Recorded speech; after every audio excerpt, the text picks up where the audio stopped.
Assalamualaikum warahmatullahi wabarakatuh.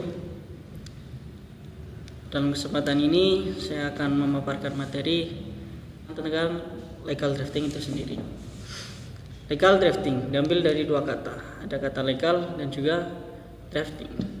Legal secara harfiah bisa dimaknai resmi, sedangkan drafting adalah konsep. Bisa diartikan kegiatan hukum yang menghalalkan peraturan atau penyusunan perancangan peraturan perundang-undangan. Sedangkan jika dipandang dari segi hukum, legal drafting adalah kegiatan praktek hukum yang menghasilkan peraturan perundang-undangan. Contoh, pemerintah membuat peraturan perundang-undangan, ada Perpres, ada Perda, ada Perpru. Legal drafting juga bisa dimaknakan dengan peraturan yang kita alami sehari-hari. Misal kita berada di pondok, itu ada peraturan akbar atau konun, itu juga bisa dinamakan legal drafting. Atau peraturan yang khusus seperti kita ada di kota Aceh sana, di seberang di Sumatera. Nah, itu kan peraturannya ada sendiri itu tentang konun-konun seperti harus dengan sesuai syariat Islam dan yang lain lah. Itu juga bisa dinamakan legal drafting juga. Legal drafting juga bisa dimaknai sebagai konsep dasar tentang penyusunan peraturan perundang-undangan yang berisi tentang hasil kajian ilmiah beserta naskah awal peraturan yang diajukan. Seperti itu. Dalam prosesnya, pembuatan peraturan perundang-undangan harus memuat 8 tahap. Yang pertama ada penyusunan. Yang pertama ada perencanaan. Ya, sudah jelas sesuatu harus direncanakan dengan baik supaya menghasilkan keputusan yang mufakat. Yang kedua persiapan. Persiapan juga harus dilaksanakan dengan sebaik mungkin. Kita harus mencari apa yang harus dibutuhkan ke depannya sehingga peraturan yang dibuat tidak membuat kesalahpahaman seperti itu. Yang ketiga adalah teknik penyusunan. Teknik penyusunan yang baik akan membuat peraturan yang baik pula. Jadi teknik penyusunan juga penting. Bagaimana menyusun peraturan perundang-undangan atau hukum yang akan diberlakukan. Terus ada perumusan, sudah jelas.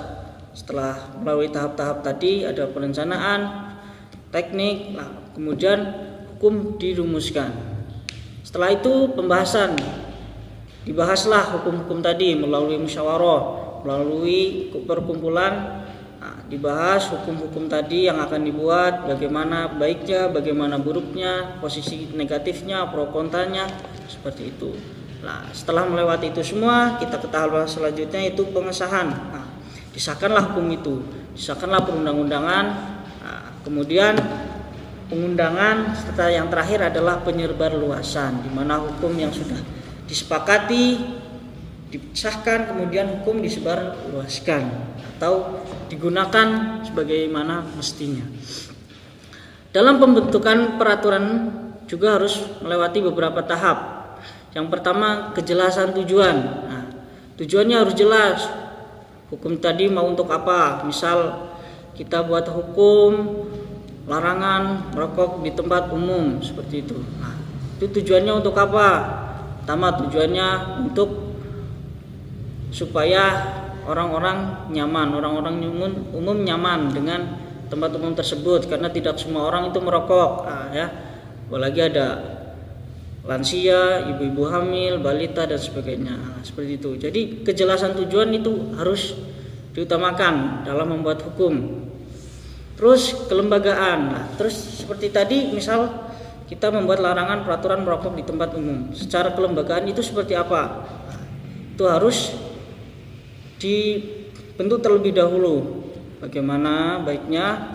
Terus yang tahap selanjutnya ada rumusan yang transparan. Dalam pembuatan hukum itu harus transparan. Keterbukaan itu harus nomor 1.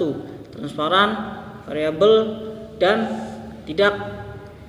tidak tele-tele. Intinya harus apa adanya seperti itu. Hukum harus apa adanya. Jelaskan kepada publik apa adanya seperti ini.